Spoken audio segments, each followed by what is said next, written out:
nói gì đó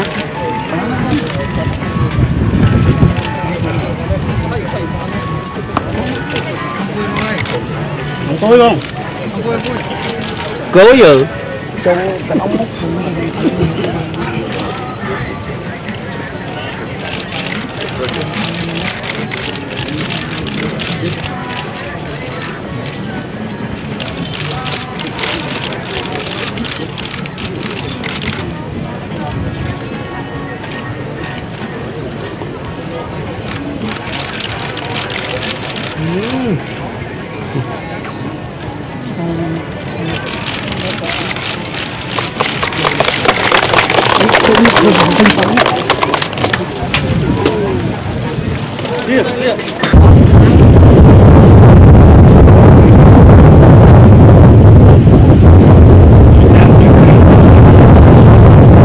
ăn rồi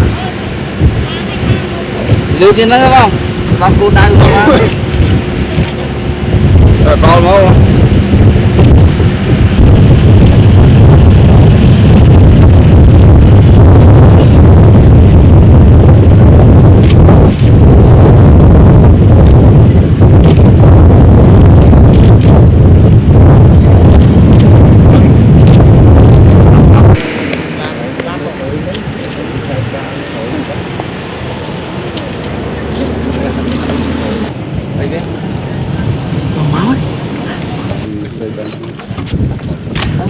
thôi gọi chút thôi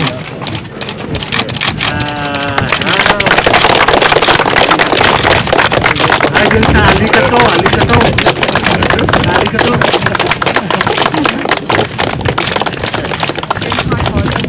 thôi đua thôi đi chung nha lúc thôi rồi đi thôi con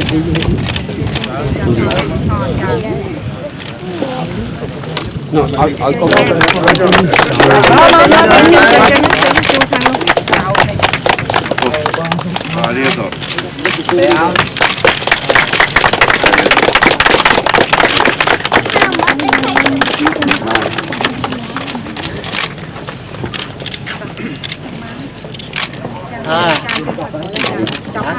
trong đánh chuyên như cái ban lại nó chả chương lang tới đó chống thay vơ mà bây giờ nó rồi bây giờ chỉ có tạo vậy thì ca vậy đi nha vui đây mà cô xa đấy ý mà sao mà cô xa vào này đi bây giờ cô xa là ra bon là nào bỏ hả dung man này